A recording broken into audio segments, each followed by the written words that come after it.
जी dear students, अभी हम start करते हैं chapter number 1, measurements constructed response questions. इसमें हमारे पास first question, why do we find it useful to have two units for the amount of substance, the kilogram and the mole. तो ये हमारे पास दो यूनिट्स हैं जो हम अमाउंट ऑफ सब्सटेंस के लिए इस्तेमाल करते हैं, किलोग्राम एंड मोल। और अभी हम देखेंगे कि ये दोनों जो हैं क्यों यूजफुल हैं। अच्छा जी, जो किलोग्राम है, it measures the quantity of matter in a substance, but the mole measures the number of particles in a substance. Mole number of particles के बारे में बताता है और किलोग्राम जो है वो अमाउंट ऑफ सब्सटेंस, किसी भी चीज में किसी चीज की क्वांटिटी कितनी है उसके बारे में बताता है। Kilogram is used eight macroscopic level, यानी बड़ी चीजों को मेजर करने के लिए हम किलोग्राम इस्तेमाल करते हैं। And mole is used eight microscopic level, यानी छोटी लेवल पे बारी बहुत ही स्मॉलर चीजें जो होती हैं, माइक्रो चीजें, उनको मेजर करने के लिए हम मोल इस्तेमाल करते हैं। Kilogram is used for everyday measurements of weight and mass. Everyday measurements में हमारी जितनी भी मेजरमेंट्स होती हैं, जो हम जैसे कोई फ्रूट खरीद लिया, कोई चीनी, चावल, घी, बहुत सारी चीजें जो हैं वो हम सारी किलोग्राम में मेजर करते हैं।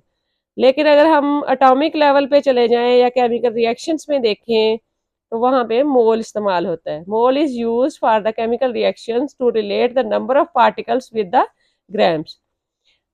तो मोल जो होता है वो असल में एवोगैड्रो नंबर होता है, आपको पता है। इसमें हम नंबर ऑफ पार्टिकल, एक मोल के अंदर जो है वो 6.02 इंटू 10⁻23 पार्टिकल्स होते हैं। उसको जब हमने ग्राम से रिलेट करना होता है तो फिर हम मोल इस्तेमाल करते हैं।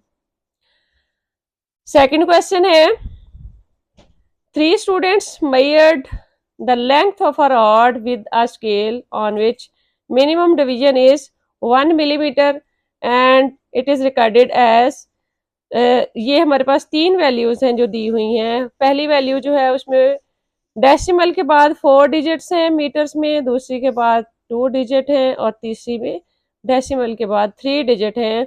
और हम मिलीमीटर्स, ये याद रखें, हमारे लिए इम्पोर्टेंट चीज़ क्या है कि हम मिलीमीटर्स में मेजरमेंट कर रहे हैं। Which record is correct and why, हमें ये बताना है कि इसमें से कौन सा करेक्ट है और क्यों करेक्ट है। अच्छा, इसमें ये देखें अगेन कि मिलीमीटर को आपने याद रखना है कि हम मिलीमीटर में मेजरमेंट कर रहे हैं। अच्छा, ये अगर स्केल के ऊपर करें ना तो ये होते हैं सेंटीमीटर्स। ये 1 सेंटीमीटर है, इसकी 10 डिवीजन हैं आगे, तो ये 1 डिवीजन जो होती है ये 1 मिलीमीटर होती है। अच्छा, अब हमारे पास जो करेक्ट आंसर है वो डेसिमल के बाद 3 डिजिट्स जो है वो वाला करेक्ट आंसर है। रीजन इसकी क्या है? इसकी रीजन ये है कि अगर हम देखें 1 मिलीमीटर को, मिली जो होता है, अगर हम प्रीफिक्सेस में देखें, मिलीमीटर जो होता है ये 10⁻³ को रिप्रेजेंट करता है। और 10⁻³ जो है वो 1/1000 होता है। और अगर हम इसको वैसे नंबर्स में लिखें तो 0.001, यानी डेसिमल के बाद 3 डिजिट जो है वो आते हैं, फिर हमारा जो है यही वाली वैल्यू जो है वो आती है मीटर्स में। तो इससे पता चलता है कि डेसिमल के बाद 3 डिजिट तक हो तो मिलीमीटर, किसी भी स्केल जो मिलीमीटर्स में होगी उससे मेजर की हुई वैल्यू जो होगी वो करेक्ट होगी। तो इसलिए हमारा ये वाला आंसर जो है ये करेक्ट है। अच्छा, जो आपका आंसर होता है ना, इस तरह उसको हाईलाइट करके मार्कर से या इन्वर्टेड कॉमास में लिखा करें, इससे वो जो है आपके मार्क्स जो है वो ज्यादा आते हैं। अच्छा, नेक्स्ट क्वेश्चन है, why the kilogram not the gram the base unit of mass. हम किलोग्राम को ही क्यों हमने बेस यूनिट लिया, ग्राम को क्यों नहीं लिया?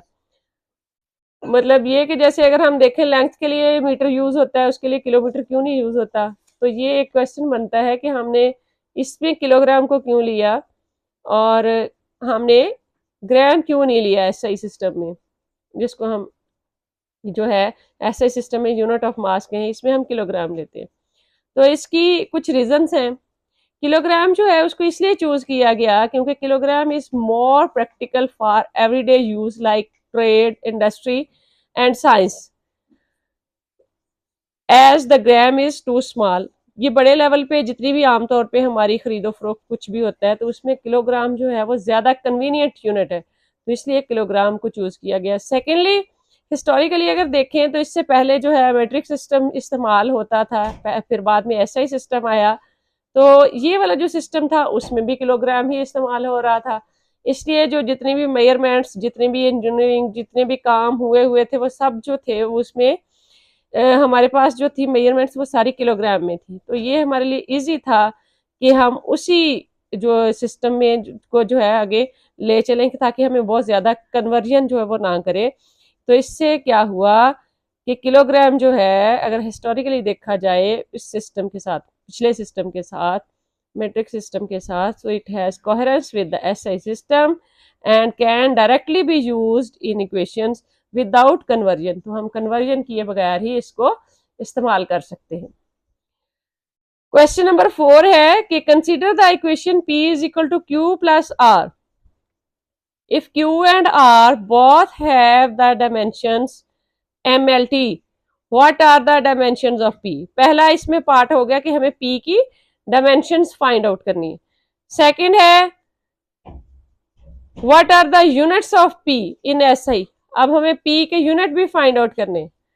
और थर्ड क्या है कि if dimensions of Q were different from those of R could we determine the dimensions of P, अगर Q और R की जो डायमेंशन है वो एक दूसरे से डिफरेंट हो तो क्या हम P की डायमेंशन फाइंड आउट कर सकते हैं।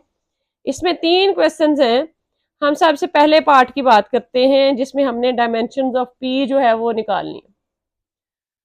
डायमेंशंस ऑफ P निकालने के लिए चूंकि ये गिवन है कि Q और R, P is equal to Q R है, तो Q और R की डायमेंशन जो है वो MLT है। तो according to principle of homogeneity both side जो इक्वेशंस की होती हैं उसके उसमें डायमेंशन सेम होनी चाहिए, इसको प्रिंसिपल ऑफ होमोजेनिटी कहते हैं। तो P की भी वही डायमेंशन होंगी जो Q और R की होंगी, यानी MLT। इसी को हम प्रूव करेंगे कि MLT के वही यूनिट्स हैं जो कि यानी MLT P के जो है डायमेंशंस वही हैं जो कि Q और R के हैं। तो इसके लिए हमने वही इक्वेशन ली P is equal to Q plus R। तो अब हम दोनों तरफ इसकी लेफ्ट हैंड साइड पे और राइट हैंड साइड पे डायमेंशंस लेंगे। जब आप ये स्क्वायर ब्रेसेस लगा देते हैं तो इसका मतलब है ये रिप्रेजेंट कर रही होती हैं डायमेंशंस को। तो अब आप इसकी डायमेंशंस फाइंड आउट कर रहे हैं। तो अगर आप देखें हमारे पास Q की डायमेंशंस MLT, R की डायमेंशंस MLT, वो हमने पुट की। अच्छा जी, इक्वेशन के मुताबिक अगर हम दोनों को सम करें तो वो 2 MLT हो गया। अब 2 जो है वो एक नंबर है, नंबर की कोई डायमेंशंस नहीं होती, सो हमारे पास P की जो डायमेंशन बचेंगी वो MLT ये बच गई। वो सेम वही है जो कि Q और R की गिवन थी। तो इस तरह से हमने P की डायमेंशंस जो है वो फाइंड आउट कर ली। दूसरा क्वेश्चन था कि what is the unit of P। अब यूनिट ऑफ P निकालने के लिए हमारे पास ये इसकी डायमेंशन है, हम यहां से इसका यूनिट निकालेंगे। अब M आपको पता है मास के लिए इस्तेमाल होता है, तो मास का यूनिट होता है किलोग्राम। इसी तरह L जो डायमेंशन है वो लेंथ के लिए इस्तेमाल होती है और उसका यूनिट है मीटर। T जो है वो टाइम के लिए इस्तेमाल होता है और उसका यूनिट है सेकंड। तो हमारे पास जो P है उसका इस तरह से यूनिट बनता है kilogram metre second. Kilogram metre second, ये हमने P का यूनिट निकाल लिया। अब इसी क्वेश्चन का तीसरा पार्ट था कि अगर if Q and R has different dimension, Q और R की अगर डायमेंशन जो हैं वो डिफरेंट हो तो देन क्या करना है, देन जो है P की डायमेंशंस क्या होंगी। तो जैसे आपने पहले पढ़ा according to principle of homogeneity दोनों साइड्स की, लेफ्ट साइड की और राइट साइड की जो डायमेंशन है वो सेम होनी चाहिए। तो अगर ये सेम नहीं है, Q और R दोनों की डायमेंशन सेम नहीं है, इसका मतलब है ये दोनों क्वांटिटीज की नेचर डिफरेंट है, वो ऐड नहीं हो सकती। इस तरह ये इक्वेशन जो है वो वैलिड नहीं होगी, क्योंकि इक्वेशंस आपको फंडामेंटल रूल ये है कि कोई भी दो क्वांटिटीज ऐड तब होंगी जब वो क्वांटिटीज जो होंगी उनकी डायमेंशन सेम होंगी और वो सेम नेचर की होंगी। तो इस तरह से हम कह सकते हैं कि if equation P is equal to Q plus R अगर हम देखें, this is not valid in that case because only quantities with the same dimensions can be added or subtracted. Question number 5 है कि what is the least count of the clock if it has hours hand, minute hand and second hand. और second case में है कि सिर्फ our hand है और उसके साथ मिनट हैंड। अगर हम फर्स्ट केस की बात करें जिसमें हमारे पास आर हैंड भी है, मिनट हैंड भी है और सेकंड हैंड भी है, तो ये तीनों चीजें मौजूद हों तो देन आपका जो लीस्ट काउंट है क्लॉक का वो कितना होगा। अच्छा बच्चों, ये वाला जो क्लॉक है इसमें तीनों हैंड्स हैं, ये आर हैंड है, ये मिनट हैंड है और ये वाला सेकंड वाला हैंड है। अगर आप इसको देखें, सेकंड वाली जो सुई है ये इस वक्त यहाँ पे है, यानी आपके पास अगर यहाँ पे हमारे पास 25, 26, ये 27 पे, 28, 29, अब 30 पे, 31 पे चलेगी, 32 पे, यानी आफ्टर 1 सेकंड जो है वो टाइम चेंज हो रहा है। तो आपको स्मॉलेस्ट इसमें जो टाइम मिल रहा है इस केस में वो कितना है, वो 1 सेकंड है। यानी जब ये तीनों हैंड्स हों इसके ऊपर, क्लॉक के ऊपर, तो हम कम से कम कितना टाइम मेजर कर सकते हैं, वो हम 1 सेकंड तक कर सकते हैं। तो कोई भी इंस्ट्रूमेंट जो कम से कम मेजरमेंट कर सकता है, स्मॉलेस्ट मेजरेबल जो उसका यूनिट होता है वो उसका लीस्ट काउंट होता है। तो इस केस में यानी पहले वाले में स्मॉलेस्ट मेजरेबल जो है वो 1 सेकंड है, तो हमारा लीस्ट काउंट जो है वो क्या होगा, 1 सेकंड होगा। आंसर को इस तरह हाईलाइट करके मोटा करके आपने लिखना है।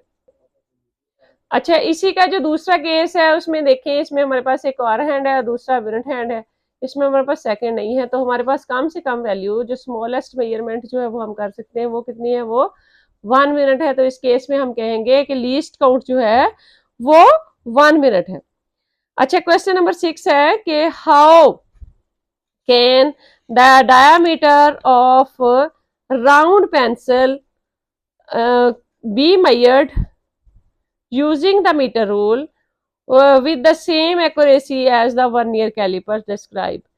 कि अगर हम वर्नियर कैलिपर को ना यूज करें बल्कि हम मीटर रूल को यूज करें और हम कहें कि उसी एक्यूरेसी के साथ जो है वो हम इसकी मेजरमेंट कर सकें, तो ये जो होता है ये मीटर रूल होता है। इसमें जो है ये सेंटीमीटर्स में स्केल दिया होता है, 1 सेंटीमीटर, ये 2 सेंटीमीटर, और अगर हम देखें तो 1 सेंटीमीटर को 10 पार्ट्स में डिवाइड किया हुआ है। तो कम से कम जो है वो ये देखें 0 और 1 से हम 1 मिलीमीटर इसमें मेजर कर सकते हैं। इसका लीस्ट काउंट 1 मिलीमीटर होता है। तो हमें जो है मेजर करना है अकॉर्डिंग टू, जैसे वर्नियर कैलिपर जिसका लीस्ट काउंट होता है 0.01 सेंटीमीटर, या हम उसको कहते हैं पॉइंट, यानी 1 सेंटीमीटर का 100 पार्ट।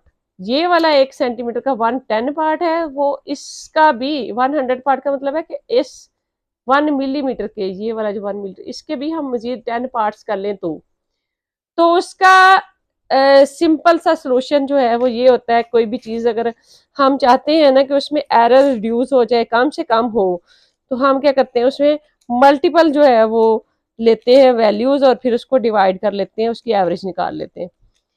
तो इसका जो क्वेश्चन वैसे आंसर होगा वो तो यही होगा कि to achieve the accuracy comparable to the vernier callipers you need to measure the combined diameter of multiple pencils and then divide the length, जो आपने लेंथ मेजर की हो, by number of pencils, then you will get the average value।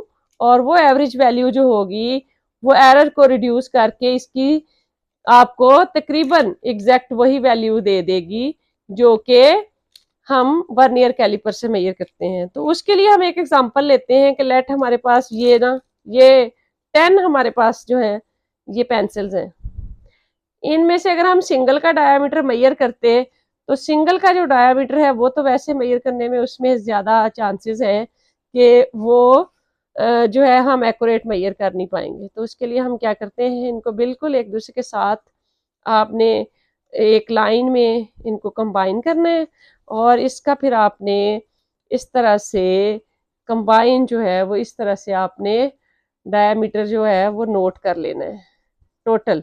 ये start हो रहा है यहाँ से 0 से और एंड हो रहा है ये 7.4 पे।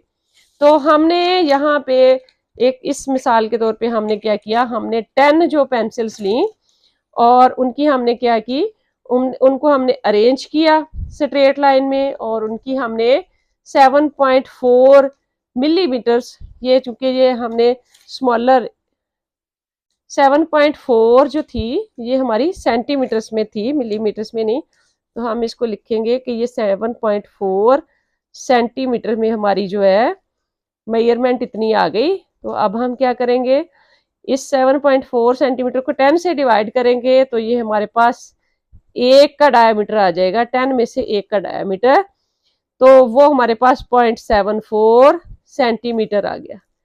ये सीएम में 0.74 सेंटीमीटर, 0.74 सीएम सेंटीमीटर जो है हमने नोट किया।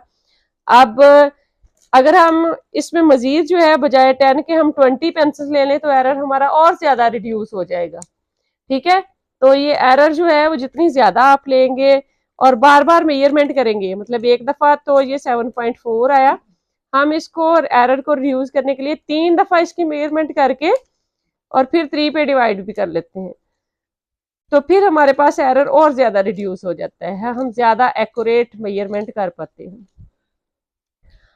तो बहरहाल ये हमारे जो है फर्स्ट 6 क्वेश्चंस बच्चों कंप्लीट हुए और नेक्स्ट जो है अगले पार्ट में हम करेंगे। अभी फर्स्ट पार्ट में हमने 6 कंप्लीट कर लिए, इसके 6 क्वेश्चन अभी बाकी हैं, वो हम अगली वीडियो में करेंगे।